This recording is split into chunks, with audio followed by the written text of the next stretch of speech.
Bonjour à tous, bonjour Mathieu Lefebvre, député Ensemble pour la République du Val-de-Marne.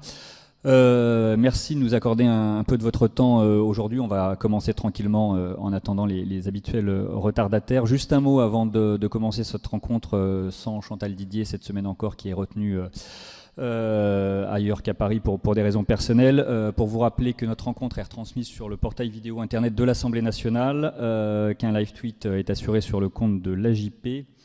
Et pour commencer, Mathieu Lefebvre, on va évidemment beaucoup parler au cours de cette rencontre du budget. Le projet de loi de financement de la sécurité sociale est en ce moment à l'examen dans l'hémicycle au Sénat, pendant que le projet de loi de finances, lui, est à l'examen en commission. On va revenir plus en détail sur ces deux textes, mais quel bilan vous faites en ce qui vous concerne de la première séquence budgétaire à l'Assemblée nationale, avec pour la première fois, ça n'était jamais arrivé, à la fois le budget de la Sécu et le budget de l'État, qui ne sont pas votés en première lecture ou adoptés éventuellement par 49.3 à l'Assemblée nationale. On parlera peut-être un petit peu après de la faute à qui éventuellement, mais quel bilan vous faites de cette séquence budgétaire à laquelle les Français ont sans doute pas compris grand-chose? Et merci pour votre invitation. Alors en effet, moi je fais le constat quand même d'une grande déconnexion de l'Assemblée nationale, des votes intervenus à l'Assemblée nationale avec les préoccupations des Français. Je pense que les Français ne comprennent pas ce qui s'est passé, ils ne comprennent pas la façon dont le budget est amendé, dont il prospère entre les deux chambres, et c'est lié évidemment à la fragmentation de l'Assemblée nationale et à des votes qui sont totalement baroques, parfois incompatibles les uns avec les autres, et qui sont liés également à une forme d'hystérie fiscale qui s'est emparée du Parlement depuis que le gouvernement a transmis une copie qui était d'ores et déjà beaucoup chargée en impôts. Et de ce point de vue, on a assisté à un véritable défouloir fiscal validé par la gauche radicale et la droite radicale, qui a conduit à augmenter massivement la facture pour les Français et leurs entreprises, et pas uniquement pour les grandes entreprises, mais aussi pour tous les Français, qui a conduit par ailleurs, ce qui est peut-être plus grave encore, à adopter un certain nombre de dispositions qui sont contraires au droit constitutionnel, contraires au droit européen ou inopérants juridiquement. Et donc de ce point de vue, je fais le constat quand même d'un risque de décrédibilisation de l'Assemblée nationale qui, je crois, peut lui porter préjudice, mais j'espère qu'on va savoir se ressaisir très prochainement.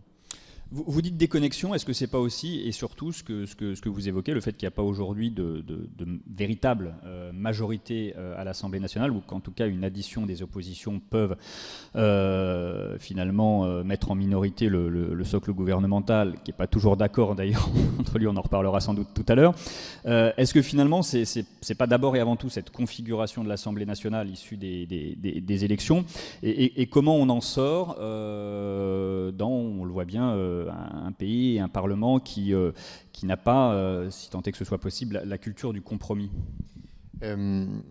Évidemment, la question de l'absence de majorité est clé, mais j'aimerais dire néanmoins qu'il y a eu parfois des majorités alternatives. Et on l'a vu hier soir encore sur le projet de loi de fin de gestion, où, main dans la main, le Nouveau Front Populaire et le Rassemblement National se sont alliés pour rejeter un texte qui était utile pour la Nouvelle-Calédonie, utile pour les réfugiés ukrainiens et utile pour verser tout simplement les salaires des fonctionnaires au mois de décembre. Et donc on voit bien à quel point désormais l'idéologie a pris le pas sur toute forme de rationalité. Et sur les impôts, c'est assez éloquent. On a aujourd'hui 35 milliards d'euros de hausse d'impôts qui n'ont pas pu être votés que par la gauche. Ils ont été votés grâce à l'appui du Rassemblement national.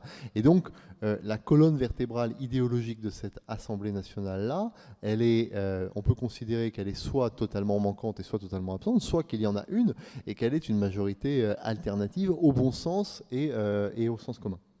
On a bien vu au cours de ces discussions en première lecture qu'il y avait une incompatibilité totale de philosophie entre le socle gouvernemental et puis le Nouveau Front Populaire d'un côté, le Rassemblement National de l'autre. À ce stade, des discussions, parce qu'il y a aussi des discussions entre les groupes qui soutiennent le gouvernement et au sein même de ce qu'on appelle le socle gouvernemental.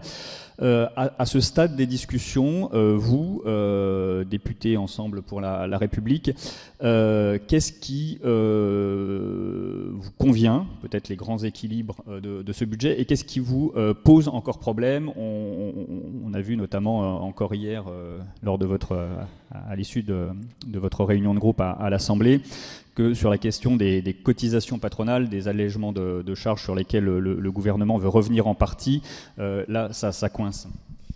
On avait initialement une copie qui était, je l'ai dit, beaucoup chargée en impôts et peu chargée en réformes. Mais au fil des jours, on s'aperçoit, quand la marée se retire, qu'il ne reste plus que les impôts et les taxes.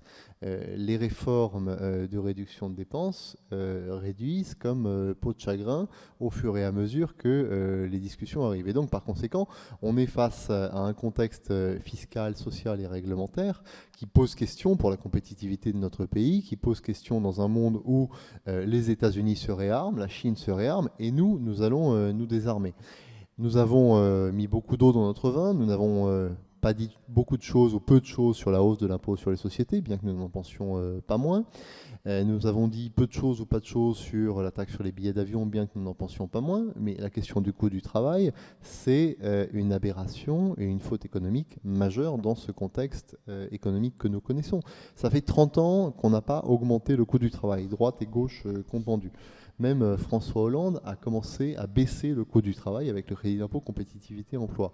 Personne ne comprendrait qu'on augmente le coût du travail. Et donc, nous faisons de cette question un point dur de la négociation parce que nous considérons que c'est une mauvaise mesure économique. On ne peut pas avoir défendu pendant 7 ans une politique de l'offre, pro-business, et du jour au lendemain considérer que cette politique, après tout, elle peut être écornée à moitié. Un point dur jusqu'à, c'est ce qu'on entendait hier à l'issue de la réunion du groupe EPR, un point dur jusqu'à éventuellement pouvoir poser question sur ce que vous ferez, vos représentants, au sein de la commission mixte paritaire sur laquelle le gouvernement compte, après les discussions au Sénat, pour essayer de trouver un accord entre l'Assemblée nationale et le Sénat. C'est vraiment... On aura un débat entre nous la semaine prochaine. On l'a déjà eu hier autour de Gabriel Attal, mais Gabriel Attal est soucieux aussi que le groupe puisse prendre une position sinon unanime, du moins majoritaire sur ce sujet. Mais moi, je considère à titre personnel qu'une copie où il y a 1 euro d'augmentation de coût du travail n'est pas acceptable. Et ça n'est pas très grave que de dire que nous ne sommes pas d'accord avec nos amis sénateurs sur ce point. En CMP, on a l'habitude de dire que s'il n'y a pas d'accord sur tout, il n'y a d'accord sur rien. Si on n'est pas d'accord sur ce point, ça ne veut pas dire qu'on n'est pas d'accord sur l'ensemble de la copie gouvernementale. Et moi, je veux pouvoir revenir vers mes électeurs en janvier en leur disant que on a tenu bon, on a évité une hausse du coût du travail qui, je crois, serait destructrice d'emplois et qui va nous poser en situation de grande vulnérabilité par rapport à nos voisins européens. Dans le contexte actuel particulièrement, est-ce que c'est ça qui vous fait vraiment dresser une ligne rouge sur le sujet? Est-ce que c'est le contexte ou est-ce que c'est une question de principe, ne pas revenir sur la politique mise en œuvre depuis 7 ans? Il y a 3-4 éléments. D'abord, il y a un contexte géopolitique qui n'est plus le même que celui de début septembre. L'élection de Trump montre quand même le retour des nationalismes économiques. Et encore une fois, au moment où nous allons nous désarmer, d'autres se réarment. En Chine, c'est 300 milliards d'euros d'argent public qui est investi. Il y a un contexte économique qui n'est pas le même. On voit le retournement conjoncturel très net, les plans sociaux, le chômage, les défaillances d'entreprises. D'ailleurs, sous l'effet de ce contre-choc de compétitivité qui est annoncé, les entreprises anticipent ces décisions évidemment. Et puis, il y a un contexte de politique économique qui n'est plus le même. Encore une fois, en septembre, on avait un policy mix qui était plutôt de la dépense et minoritairement de l'impôt. Aujourd'hui, on a majoritairement de l'impôt et minoritairement de la dépense. Donc, ces 3 raisons font qu'il est évidemment inenvisageable d'augmenter le coût du travail aujourd'hui. Comment est-ce que vous, à travers cette question, et puis plus généralement, comment est-ce que vous qualifieriez aujourd'hui les relations entre les groupes, votre groupe en particulier qui soutiennent le gouvernement et le gouvernement, et puis les relations au sein même du socle commun? On a vu, ressenti, entendu même quelques frictions ces derniers temps. Il y a toujours eu des sensibilités dans la majorité. C'est pas nouveau, par exemple, que le MoDem défend des amendements que nous ne défendons pas et contre lesquels nous votons. C'est pas nouveau que Horizon porte des sujets que nous portons peut-être un petit peu modérément. C'est la démocratie et c'est la raison même d'exister d'ailleurs de ces groupes différents. Sinon, on formerait un seul et même groupe. Maintenant, je crois qu'on doit tout faire pour faire réussir le gouvernement de Michel Barnier avec ses différences, y compris avec les Républicains. On n'est pas là pour déstabiliser le gouvernement de Michel Barnier, on est là pour le faire réussir et le faire réussir face à un péril qui est extrêmement clair, qui est d'un côté le péril de la politique économique qui serait désastreuse du nouveau Front populaire et de l'autre la politique économique non moins désastreuse de Marine Le Pen. Donc on a un objectif commun avec des sensibilités différentes dans une configuration politique qui est difficile. On apprend en marchant à se connaître. On se connaît parfois, mais sans s'être beaucoup parlé. Mais on doit, comment dirais-je, chacun mettre de l'eau dans son vin pour essayer de faire fonctionner cet attelage. Vous dites faire réussir le gouvernement de Michel Barnier. Ça passera notamment par l'adoption des budgets. Alors, on sait, Michel Barnier l'a dit dans Ouest France qu'il y aura probablement un 49.3 sur le PLF. Auparavant sur le PLFSS sans doute, peut-être aussi sur le projet de loi de finances de fin de gestion que vous évoquiez. Donc qui dit 49.3 dit dépôt de motion de censure et risque de vote d'une motion de censure. Est-ce qu'on voit que le Front National, enfin le Rassemblement National fait monter la pression depuis quelques semaines maintenant? Est-ce que vous la craignez, cette motion de censure, et surtout quelles conséquences vous y voyez si une motion de censure était adoptée à l'Assemblée nationale?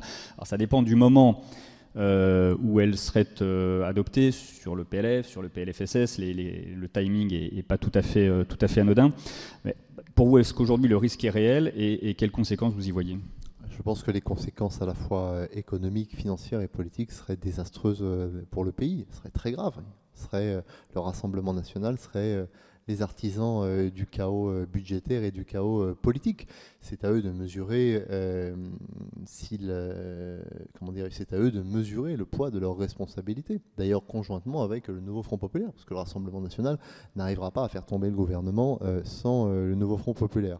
Je pense qu'il y a aujourd'hui deux camps assez clairs qui se distinguent dans l'hémicycle. Il y a le camp des partis de gouvernement qui ont envie que ça fonctionne, et d'ailleurs soutenu, je trouve, par l'opinion publique, qui est en attente de stabilité, qui est en demande de succès pour Michel Barnier, qui est éloigné des jeux politiques politiciens. Et puis il y a un camp objectivement de l'irresponsabilité, de gens qui préfèrent le chaos, peut-être à des fins personnelles, mais qui prennent le pays et sa réussite économique en otage. Donc pour vous répondre, nous, on est impuissants face à ce spectacle. Si les extrêmes se coalisent, ils feront tomber le gouvernement de Michel Barnier. Et je pense que c'est contradictoire avec le besoin de stabilité de notre pays et surtout contradictoire avec l'intérêt supérieur du pays. Vous avez évoqué on a évoqué la question du coût du travail. Il y a un autre sujet qui suscite la crispation dans ce budget, c'est la question des économies demandées aux collectivités territoriales. On est en plein congrès des maires. Est-ce que sur ce sujet-là, vous considérez le gouvernement a commencé à revoir un petit peu ce qu'il demandait aux collectivités territoriales à la baisse, mais en tout cas c'est ce qu'on a entendu ces derniers jours. Est-ce que vous considérez que cet effort demandé aux collectivités territoriales dans le contexte actuel, il est légitime, ou est-ce que vous considérez que, c'est ce que nous disait Éric Woerth il y a quelques semaines à cette même place, que la politique du coup de rabot, notamment concernant les collectivités territoriales, est pas forcément à la fois efficace, adaptée et peut mettre en difficulté un certain nombre de collectivités? Moi, je pense que l'effort étant tel, et nous le soutenons, qu'il faut que toutes les sphères de dépenses publiques y contribuent, et les collectivités locales également. Maintenant, je reconnais en effet que le gouvernement opère de façon un petit peu aveugle sur les collectivités. Et dans la contribution qui est demandée notamment pour les communes, force est de constater que ce sont plutôt les communes qui sont bien gérées qui vont devoir se retrouver à contribuer fortement aux finances publiques. Et moi, ce que je déplore, c'est qu'on a une réflexion politique budgétaire de très court terme, mais on n'a pas une réflexion de moyen à long terme sur comment on associe les élus à la prise de décision, quelles sont les missions des collectivités. Tous les rapports justement de M. Woerth, de M. Ravignon sont enterrés, alors même que c'est ça le sens de l'histoire, c'est comment réfléchit-on à dégager une compétence par niveau de collectivité. Toutes ces questions-là sont mises de côté pour une stricte logique budgétaire. Maintenant, je pense que le Sénat va en effet modifier cela, mais il faut aussi que le Sénat nous dise comment il va compenser les pertes d'économie qu'il s'engendre en passant d'un effort de 5 à 2 milliards d'euros. Frédéric ?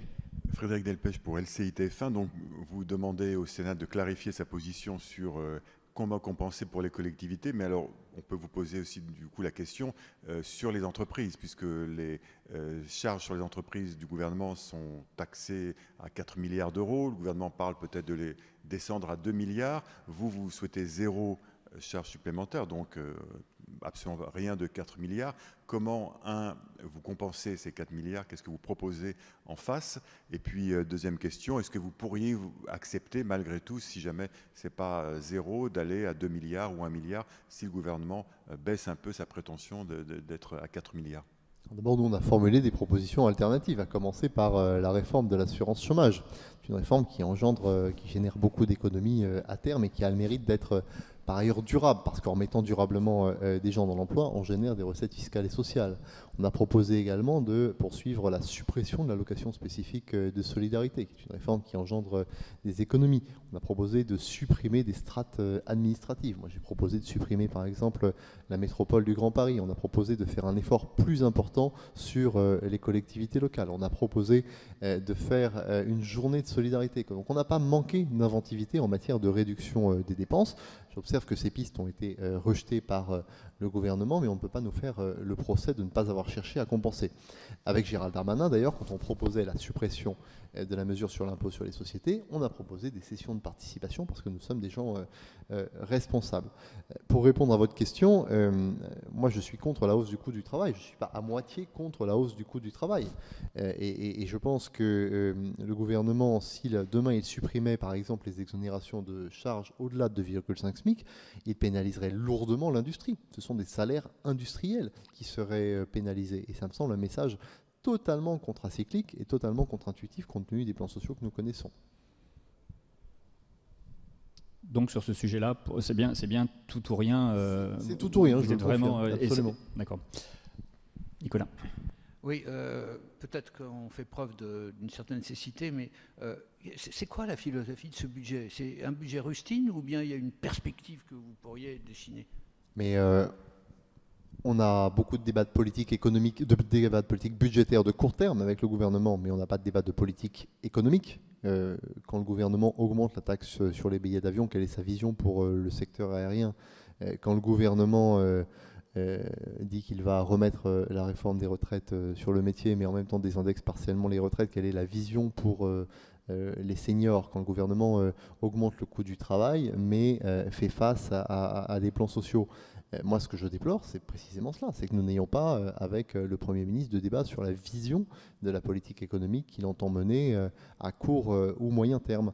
On a le sentiment d'une forme de fuite en avant fiscale pour essayer de colmater les brèches, plutôt que de prendre à bras-le-corps les grandes questions de ce pays. Alors, une fois qu'on a dit ça, c'est facile quand on est assis dans son fauteuil, et il y a évidemment une urgence budgétaire à laquelle il faut faire face, mais je pense qu'il faut faire attention à ne pas se laisser emporter par la déferlante fiscale. Vous évoquiez tout à l'heure la réforme de l'assurance chômage parmi les pistes d'économie qui avaient été proposées par votre groupe. Le gouvernement s'est félicité il y a quelques jours des accords trouvés entre partenaires sociaux sur cette question. Est-ce que pour vous, ces accords sont satisfaisants? Est-ce que ça reste insuffisant au regard des enjeux? Est-ce que ça illustre, comme l'ont dit plusieurs membres du gouvernement, la réussite de la méthode de Michel Barnier? Est-ce que vous voyez le verre plutôt à moitié plein, plutôt à moitié vide? Et est-ce que vous continuez à plaider pour la mise en œuvre de la réforme qui avait été préparée par le précédent gouvernement lorsque Gabriel Attal était Premier ministre? Je pense qu'il n'y a pas du tout lieu de s'en féliciter. Un des points majeurs, ce sont les conditions d'accès à l'assurance chômage. On était à 6 mois sur les 18 derniers mois. On était, pardon, oui, à 6 mois sur les 18 derniers mois. Le gouvernement proposait initialement de passer à 8 mois parce que tous nos voisins européens sont moins-disants en la matière et parce qu'il y a une logique. Et là, on passe à 5 mois. C'est donc une régression. Alors, il y a des mesures sur les travailleurs frontaliers, notamment, qui sont bienvenues et qui permettent de générer des économies. Mais ça ne va pas dans le sens de l'histoire. Le sens de l'histoire, c'est de se rapprocher de ce que font nos voisins européens. Moi, dans ma circonscription, je vois beaucoup d'artisans, de commerçants qui me disent, monsieur le député, on n'arrive pas à recruter.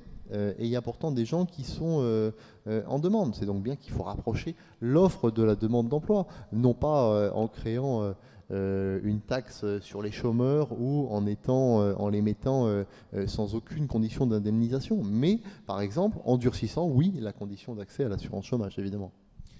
Comment est-ce que vous expliquez, puisque si on vous entend bien, vous trouvez que le gouvernement est trop timoré, notamment sur la question des économies à faire. On dit par ailleurs beaucoup que c'est un gouvernement qui a vraisemblablement, on verra ce qui se passe dans les prochaines semaines, les prochains mois, mais une durée de vie peut-être limitée en raison du risque de censure. C'est un gouvernement qui est économiquement pourtant plutôt sur le papier plutôt proche de la philosophie qui a été celle de l'exécutif ces 7 dernières années. Donc comment est-ce que vous expliquez finalement cette prudence? Est-ce que c'est une volonté de ne pas brusquer le pays? Est-ce que c'est une volonté de tenter un premier budget finalement un peu préparé dans l'urgence qui ne satisfait personne, mais en essayant malgré tout de ne pas susciter trop de colère dans le pays? Comment est-ce que vous expliquez en fait qu'un gouvernement qui peut difficilement envisager de rester 3 ans en place n'aille pas aussi loin que vous le souhaiteriez sur ces sujets? D'abord, c'est pas facile de réformer. Il faut du temps. Le gouvernement de Michel Barnier n'en a pas eu beaucoup pour le préparer. Sur des réformes aussi essentielles que celles qui pourraient engager l'avenir du pays, il faut pouvoir consulter, concerter, et tout ça ne se fait pas d'un claquement de doigts. Et par ailleurs, il faut aussi une très forte légitimité pour porter des réformes qui sont susceptibles de transformer la société. Et de ce point de vue, évidemment, dans la mesure où il n'y a pas de contrat initial de gouvernement, dans la mesure où il n'y a pas eu de plateforme programmatique commune, c'est très difficile à réaliser. Mais néanmoins, je pense qu'il ne faut éviter de tomber dans l'écueil du tout fiscal et du tout court terme. Donc il faut faire très attention à ne pas prendre des mesures qui pourraient s'avérer contre-productives et qui ressemblent dans le fond à le sentiment que parfois le gouvernement pioche dans des vieilles recettes qui sont que les administrations peuvent essayer de ressortir à chaque fois et qui ne sont pas nécessairement à longue portée. Ce sera un travail, j'espère, que le gouvernement mènera dans les prochains mois. D'ailleurs, Michel Barnier le fait, puisqu'il se projette, il fait des séminaires sur qu'est-ce que la France à horizon 2030, et il a raison de le faire de ce point de vue. À vous écouter depuis le début que vous parlez, on ne peut pas dire que vous soutenez avec un fort enthousiasme la politique gouvernementale. Alors, avant de venir, j'ai regardé dans le dictionnaire la définition de socle commun. C'est une base sur laquelle repose une construction qui se fait ensemble. Alors, on peut dire qu'avec vous, c'est plutôt dans le désordre. Et avec cette chose extraordinaire, c'est qu'on arrive avec un gouvernement, un chef de gouvernement, un Premier ministre, qui est mis en cause par ses propres ministres. Comment est-ce que vous arrivez à expliquer ça à vos électeurs? Qu'est-ce qu'ils vous disent, les électeurs? Les électeurs nous disent d'abord de faire réussir Michel Barnier, et c'est ce à quoi nous nous employons. Mais ils disent dans le même temps, tenez bon aussi sur vos convictions. Et voyez, moi par exemple, dans mon tract en juillet dernier, il y avait « Je ne désindexerai pas les pensions et je m'opposerai aux hausses d'impôts sur les Français qui travaillent ». Je ne peux pas aujourd'hui dire à mes électeurs, bah oui, j'ai changé, finalement on va désindexer les pensions et on va augmenter les impôts sur les Français qui travaillent. C'est pas très grave dans une démocratie que de ne pas être d'accord sur tout. La configuration politique est nouvelle. Pendant 7 ans, autour d'Emmanuel Macron, on a mené une politique à laquelle nous croyons. Depuis quelques mois, je n'ai pas changé de conviction économique, vous voyez. Et je pense que c'est assez sain de faire vivre le débat, de la même manière que Laurent Wauquiez n'a pas la même vision que la copie initiale sur la question des retraites, que Édouard Philippe n'a pas la même vision que la copie initiale sur la question des collectivités. La situation politique est nouvelle, elle importe que nous mettions chacune et chacun de l'eau dans notre vin. Nous l'avons fait. Sur le projet de budget, on a mis notre mouchoir sur notre nez sur beaucoup de mesures, mais nous disons que là, sur la question notamment des allègements de charges, il y a quelque chose d'identitaire et surtout de dangereux pour le pays.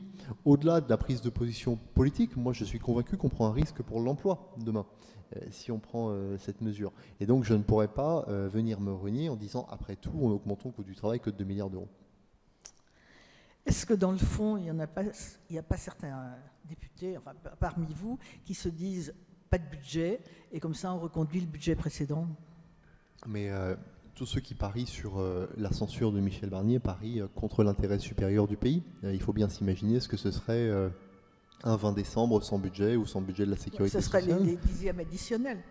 Et vous vous rendez compte du signal qu'on enverrait à nos pays européens? Vous vous rendez compte du signal qu'on enverrait à ceux qui nous prêtent quotidiennement de l'argent? Vous vous rendez compte du signal qu'on enverrait aux Français qui ont envie de tout sauf du désordre politique? Maintenant, c'est la démocratie. Je pense qu'il faut bien mettre en garde toutes celles et ceux qui s'apprêteraient à commettre cela des conséquences. Oui, François. François Gervais, Horizon Politique. Les sénateurs ont fait une commission d'enquête hier, ont déclaré irresponsables les gouvernements Borne et Attal. Est-ce que c'est votre sentiment? Certainement pas. Mais comment vous expliquez cette différence énorme dans le déficit entre ce qui a été proposé et dit par le Trésor et ce que l'on constate maintenant?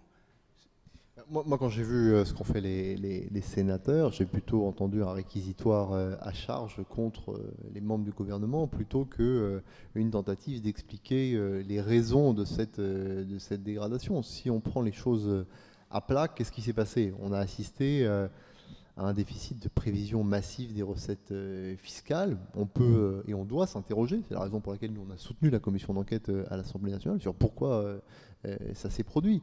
Mais à aucun moment il y a un ministre qui savait, entre guillemets, et qui n'a pas dit au peuple français. Il n'y a pas eu de dissimulation, il n'y a pas eu de volonté de tromperie. Vous évoquez la note du Trésor. Elle date du 7 décembre dernier. Donc une fois que les textes budgétaires ont été adoptés définitivement à l'Assemblée nationale, et par ailleurs cette note elle n'est pas conclusive. Dès que le gouvernement avait pris connaissance de cette dégradation, de ce dérapage, il a agi. Il a annulé des crédits en février dernier, il en a annulé ensuite, il en a mis des réserves en réserve de précaution. Le gouvernement a agi. Et moi je pense que si on commence à faire une chasse à l'homme, un procès politique, plutôt que d'essayer de comprendre, ce qui n'est pas arrivé qu'à nous d'ailleurs, hein. Je rappelle que c'est arrivé aussi au Royaume-Uni, c'est arrivé également en Allemagne, et c'est arrivé également dans notre pays après la crise financière de 2008. C'est ça qui importe, c'est de comprendre les raisons techniques. Mais il n'y a pas, si vous voulez, je pense que il n'y a pas d'une personne qui aurait dissimulé les chiffres, qui les connaîtrait, qui ne les aurait pas dit, pas dévoilés à la représentation nationale. Et d'ailleurs, il y a un grand contraste entre ce que disent les sénateurs et leurs recommandations dans leur rapport. Moi, leurs recommandations, j'y souscris pleinement. Elles sont tout à fait techniques et elles permettent en effet d'améliorer la situation. Mais je pense qu'il faut faire très attention à ce procès politique. Vous y voyez donc vraiment des arrière-pensées politiques dans ce rapport. Bruno Le Maire, Gabriel Attal et Elisabeth Borne hier ont fait front commun pour dénoncer les mensonges de ce rapport. Dans le contexte actuel, encore une fois, politiquement, ça peut paraître étonnant puisque le Sénat est à majorité de droite et du centre, même si la mission d'information n'était pas uniquement de cette tendance-là. Mais est-ce que vous y voyez des arrière-pensées politiques pour le présent et peut-être aussi pour le futur ? Il Il y a une volonté de mise en accusation politique. Il y a une volonté peut-être également de justifier rétrospectivement l'effort conséquent qui est demandé aux Français dans le budget pour 2025 et pour 2026 en disant regardez combien nos prédécesseurs ont mal géré. Je crois que ça n'est pas le cas. Je crois que en 2024, le gouvernement aurait pu aller plus loin pour essayer de réduire les dépenses. Je parlais du projet de loi de fin de gestion. Tous les crédits n'ont pas été annulés, des mesures réglementaires n'ont pas été prises en cours d'année. Pensez qu'il suffit d'un décret pour interdire le remboursement des tests Covid sans ordonnance. Le gouvernement ne l'a pas pris, il aurait pu le prendre sur l'année 2024. Il aurait pu également mettre en œuvre de manière rétroactive, c'est pas très heureux, mais la taxe sur les rachats d'actions ou la contribution sur les rentes inframarginales. Donc il n'y avait pas de fatalité d'avoir un déficit public supérieur à 6% du PIB. Maintenant, il faut aller de l'avant, et dans la commission d'enquête que je rapporterai avec Éric Ciotti, je serai très vigilant à ce que ce procès politique puisse être écarté. Oui, vous commencez vos travaux début décembre, hein, c'est ça, ouais. Nicolas? Oui, l'ex-ministre Bruno Le Maire a parlé de réquisitoire d'opposants politiques. Alors, il me semble que les LR appartiennent à la majorité maintenant, et donc le rapporteur général de cette mission était LR. Donc, vraiment, ça donne une idée, une image de ce bloc. Non, c'est pas un bloc, c'est un socle, parce que c'est un bloc, ça débloque sacrément, quoi. Donc, enfin, cette image de la majorité relative était étourdissante, quoi. Il faut incontestablement qu'on aille de l'avant et qu'on cesse les uns et les autres d'insulter les gestions passées.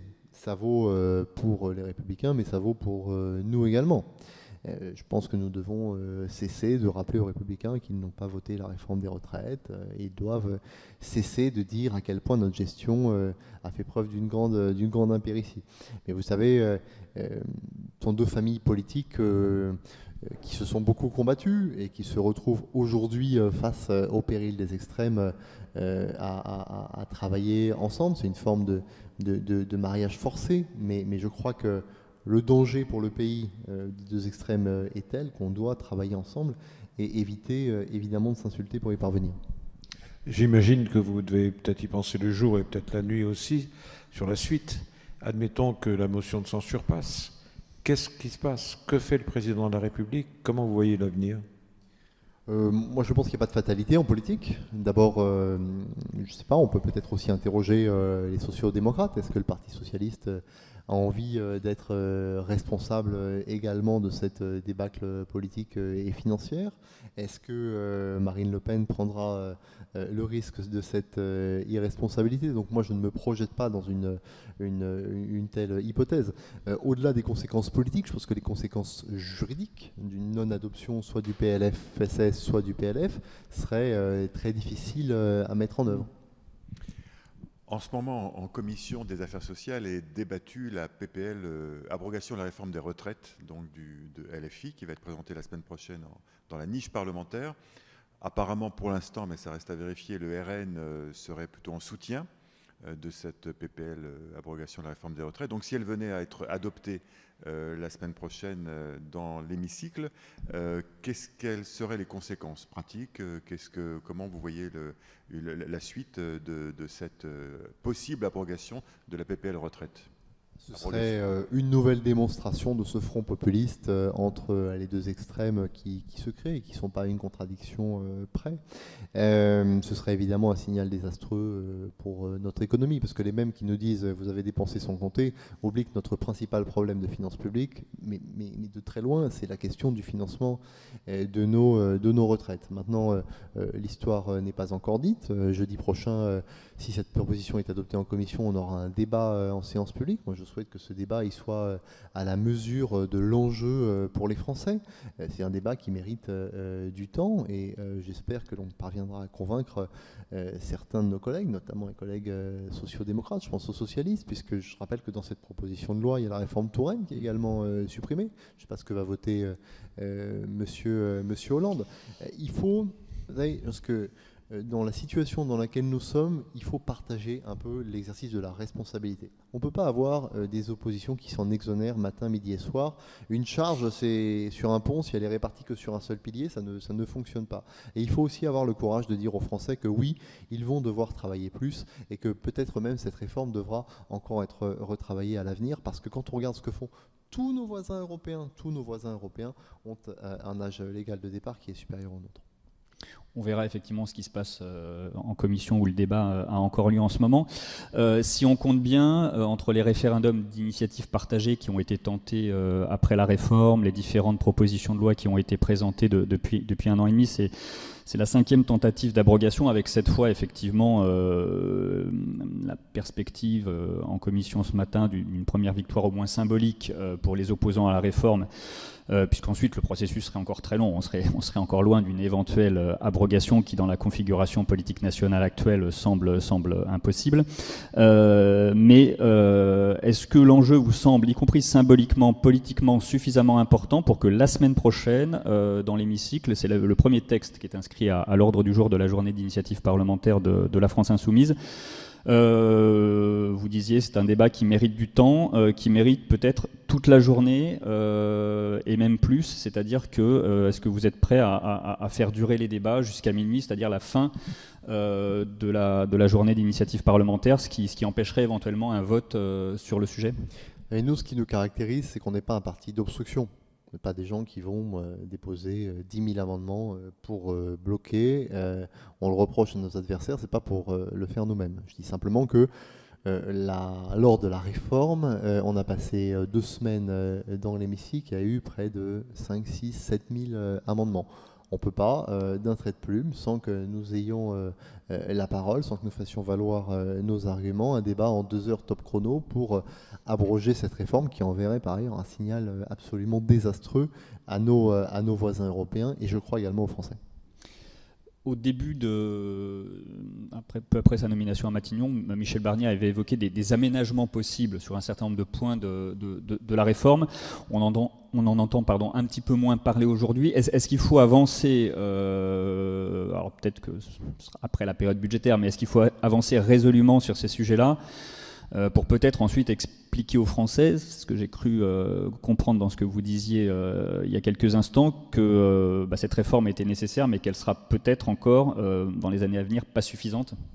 Il est évidemment légitime de travailler sur la question notamment de la pénibilité, qui aujourd'hui est en total décalage entre, je trouve, les solutions qui sont offertes pour compenser la pénibilité et la pénibilité elle-même.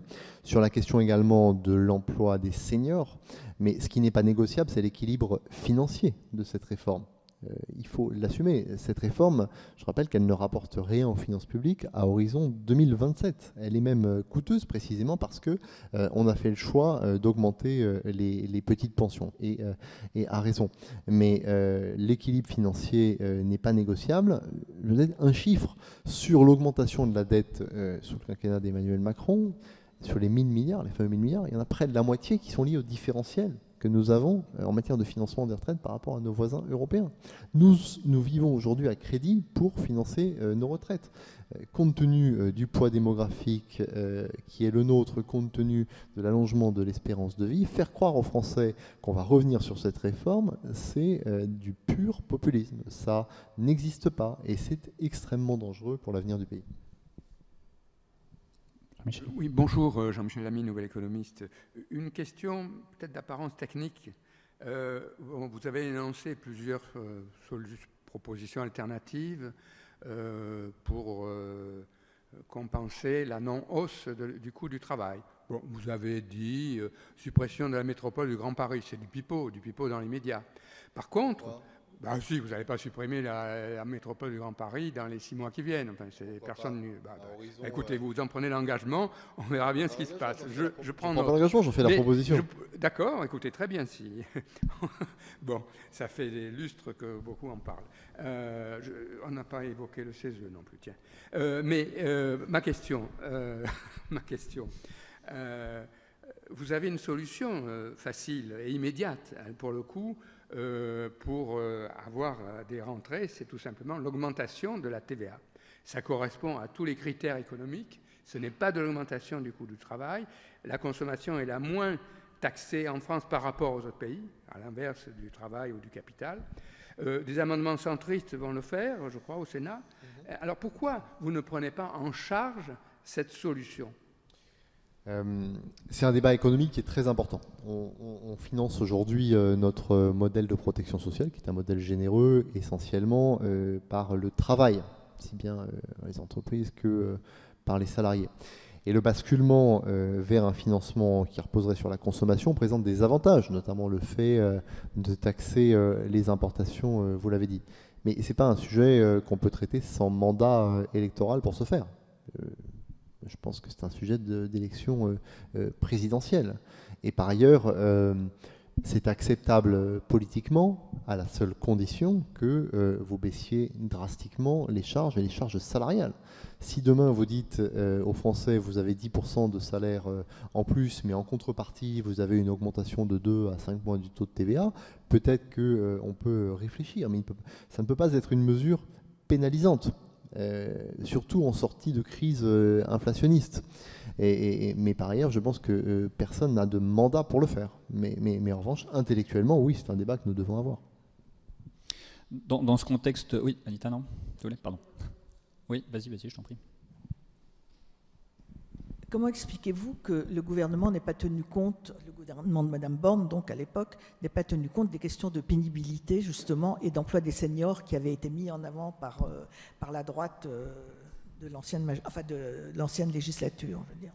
Alors elle l'a fait sur la pénibilité, notamment sur le fonds pénibilité. Elle l'a fait de façon budgétaire. Pour être honnête, je ne me souviens pas exactement ce que proposait le Sénat sur ce sujet. Et sur l'emploi des seniors, on l'avait fait via l'index qui a été rejeté par le Conseil constitutionnel. Et peut-être qu'on peut aller plus loin, peut-être que l'index ne fonctionne pas suffisamment. Mais en matière notamment d'égalité entre les femmes et les hommes, ce n'est pas un outil qui est impuissant. Oui, François.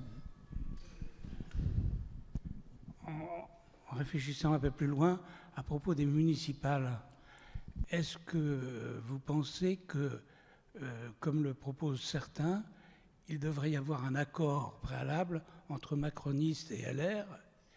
Et est-ce que ça serait possible à Paris? Avant les municipales, il y a les élections législatives partielles.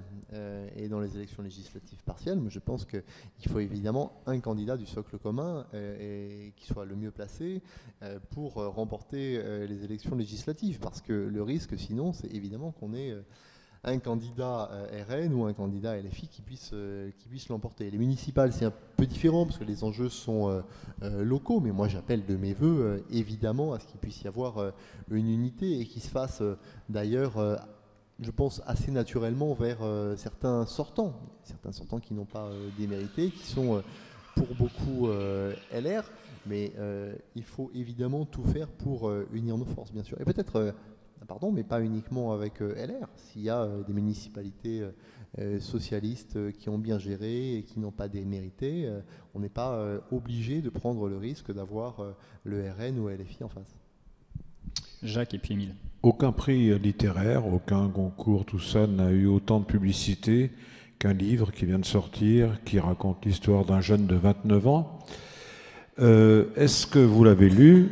Qu'est-ce que vous en pensez? Et ça vous permettra de dire aussi qu'est-ce que vous pensez de l'affaire Le Pen. Voilà. C'est le dernier livre qui est sur ma liste à lire. Vous voyez, il y en a des centaines avant. Donc non, je n'ai aucune envie et je ne trouve aucun intérêt à lire l'autobiographie de quelqu'un qui n'a, pardon de le dire, mais pas fait grand-chose dans sa vie. Mais je respecte évidemment ses talents d'écrivain supposés. Sur la question de Madame Le Pen, moi je suis législateur, donc je respecte l'indépendance des pouvoirs et je ne commande pas une réquisition de justice qui n'est même pas une décision de justice. Je pense qu'il faut faire très attention parce que c'est évidemment le socle et le fondement de l'état de droit. Oui, bonjour monsieur le député.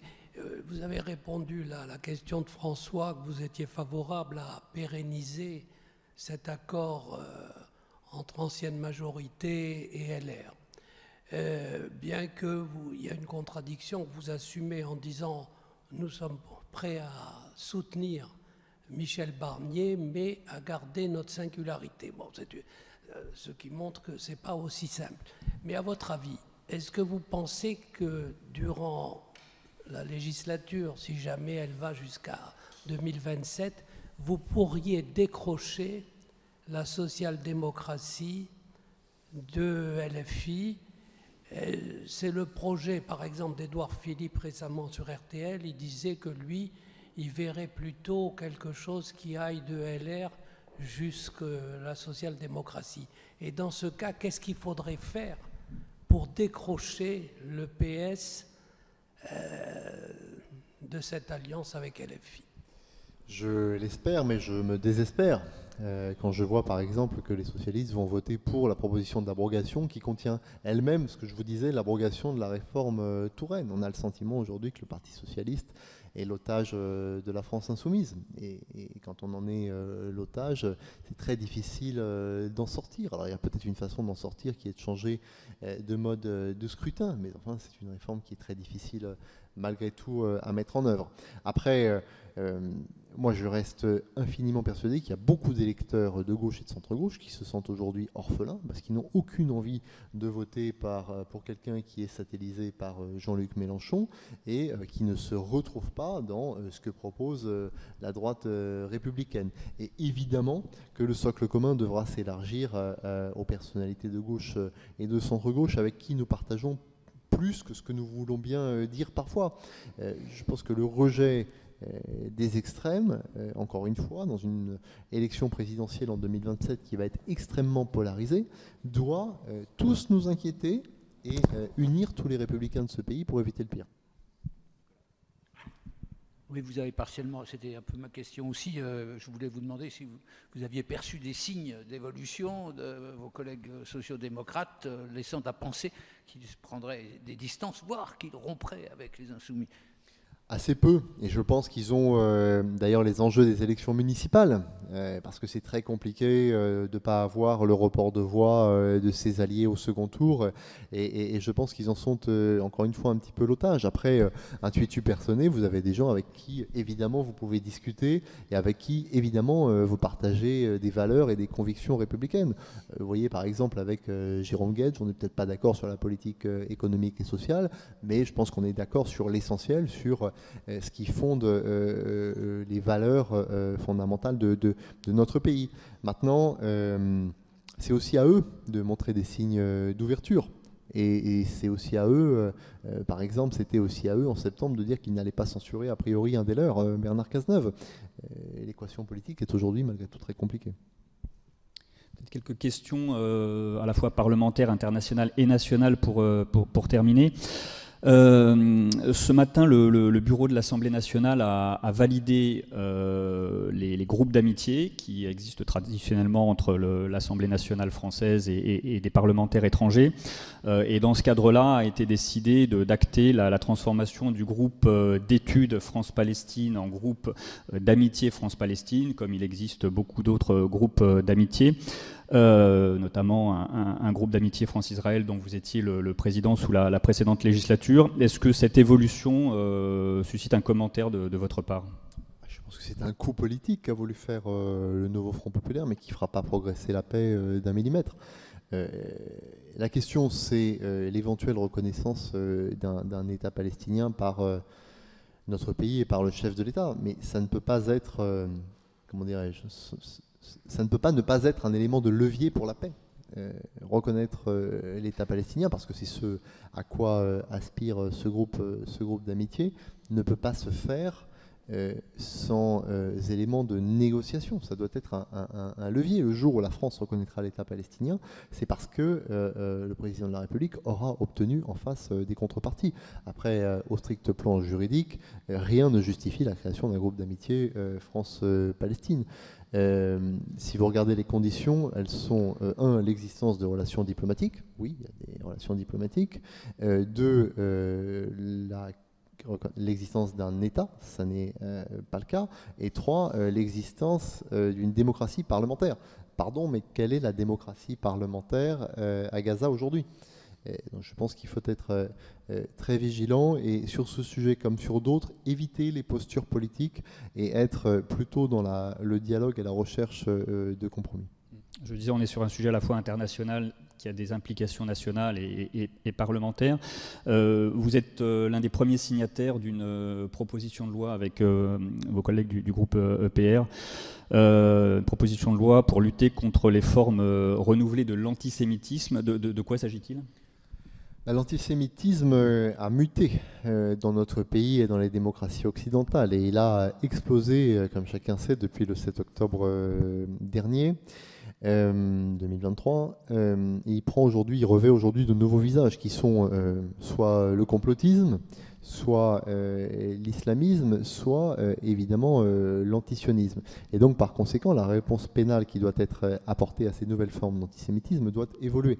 On l'a d'ores et déjà fait avec l'inscription dans le droit de la définition de l'IHRA de l'antisionisme, et on le fait aujourd'hui fort heureusement à l'initiative de Caroline Yadan sur ces nouvelles formes d'antisémitisme. Vous avez une perspective d'examen qui est envisagée à ce stade, ou pas dans les toutes prochaines semaines, parce qu'il y a déjà beaucoup de propositions de loi qui sont dans je crois qu'il y a des créneaux en mars, mais j'en suis pas certain. Ouais, d'accord. Émile, oui, il me semble. Attends, on te donne un micro.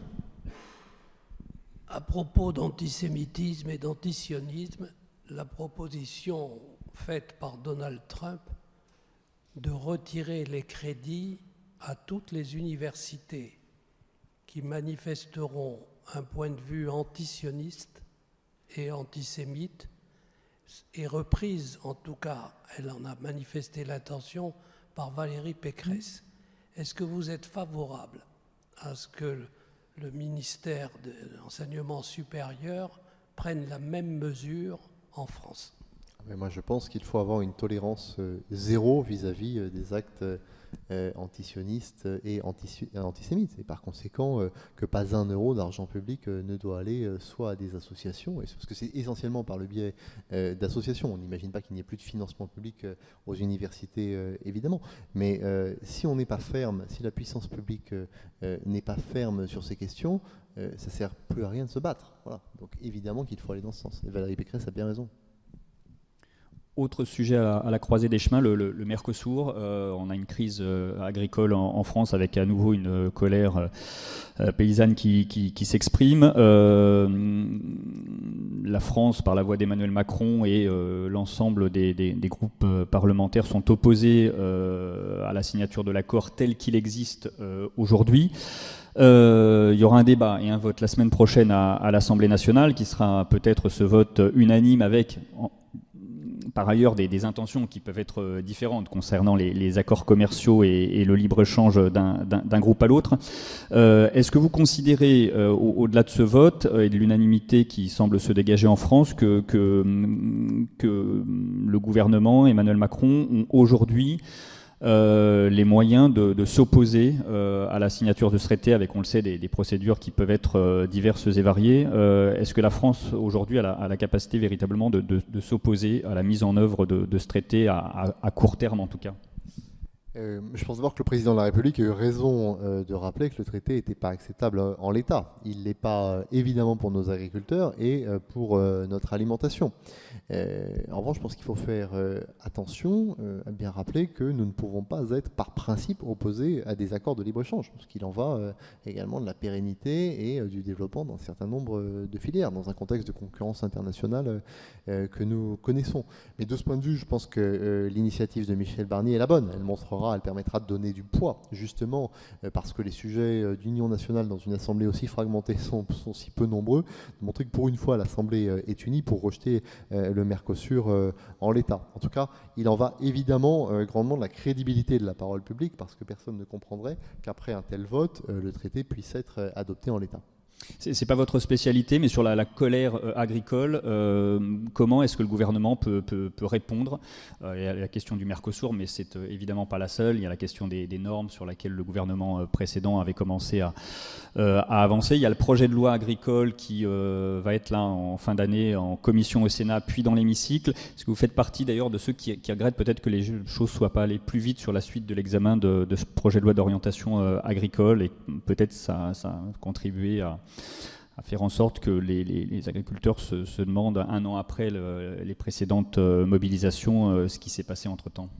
D'abord, je pense qu'une grande partie des engagements qui ont été pris en janvier dernier ont été tenus. Je le vois au plan fiscal notamment, ça l'a été dans la loi de finances, d'ailleurs avec un grand consensus. En revanche, oui, je pense que le gouvernement aurait pu inscrire dès le mois d'octobre au Sénat le projet de loi d'orientation agricole. Je ne suis pas certain que ça ait calmé la colère des agriculteurs, parce que c'est une colère, vous avez raison de le rappeler, moi je n'ai pas d'agriculteurs dans ma circonscription, mais que je sens comme étant existentielle. On sent que c'est le sens de leur mission qui est en jeu, qui est de nourrir les Français et de les nourrir sainement. On doit évidemment aller vers une forme de déréglementation pour les aider, mais aussi, je pense, en mettant en place des formes de garantie qui puissent permettre de renforcer la lutte contre les aléas qui sont extrêmement forts chez les agriculteurs. Et ça doit passer pour le coup par la mobilisation de crédit public, oui. Si le gouvernement passe le cap du budget de la fin de l'année, quelles doivent être les quelques priorités du début de l'année prochaine ? La loi immigration me paraît être une très bonne chose. Il faut évidemment anticiper la mise en œuvre en 2026 du pacte asile-migration, et les mesures que propose Bruno Retailleau pour le compléter me paraissent être de bon sens. Il me semble qu'on a besoin de simplifier également dans notre pays. On a du mal à faire de la croissance avec de la dépense publique. Moi, j'y crois pas beaucoup, et en plus, on n'a pas beaucoup d'argent public. Et donc, il faut poursuivre la simplification. Et il nous faut évidemment une nouvelle loi Macron 2, à la fois pour simplifier les procédures, notamment d'implantation d'entreprises, mais pas que, pour continuer à déréglementer, déverrouiller un certain nombre de normes, et ça va aussi bien pour le privé que pour le public. Donc une grande loi de simplification me paraît indispensable. Oui, Jacques, dernière question peut-être. Question d'actualité. Qu'est-ce que vous pensez de l'initiative des maires, de photos ce matin, qui, sur leur écharpe tricolore, ont mis un bandeau noir pour manifester contre la décision que prendrait le gouvernement de leur demander beaucoup d'argent? On parlait des agriculteurs qui se questionnaient sur le sens de leur mission. Je pense que les maires se questionnent aussi sur le sens de leur mission. Des missions extrêmement difficiles. Il y a beaucoup de démissions dans certaines petites communes. Et à travers ce geste, je pense qu'ils ont voulu symboliquement indiquer qu'il y avait un risque qui pesait sur la démocratie locale. Et on revient à ce qu'on disait tout à l'heure. Je pense qu'ils ne comprennent pas un nouveau coup de rabot. C'est pour eux assez incompréhensible. Ils peuvent comprendre que leur mission évolue, et par conséquent, peut-être que leur dotation évolue corrélativement, mais ils ne peuvent pas comprendre des décisions qui sont prises depuis Bercy, ex abrupto, et qui vont changer leur quotidien, alors qu'eux sont en prise avec la réalité directe des Français. Oui, Jean-Michel. Oui, sur un petit point, la future CMP, on vient d'évoquer les législatives partielles. Bon. Est-ce que vous prévoyez une réunion au sommet du socle pour être en accord au sein de cette instance et un peu la maîtriser au lieu d'être ballottée par le hasard des votes? Il y a des réunions qui sont hebdomadaires autour du Premier ministre, donc je ne doute pas que ce point sera abordé à la prochaine réunion, ce qu'on appelle le petit déjeuner du socle commun mardi prochain.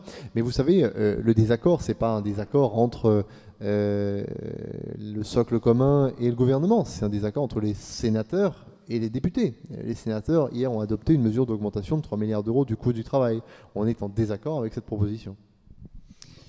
Et on aura l'occasion dans les prochaines semaines, effectivement, de suivre ces commissions paritaires, parce qu'il y en aura une sur le PLFSS, une sur le PLF particulièrement stratégique cette année. Merci beaucoup, Mathieu Lefebvre, de nous avoir accordé un peu de temps. Bon après-midi à tous.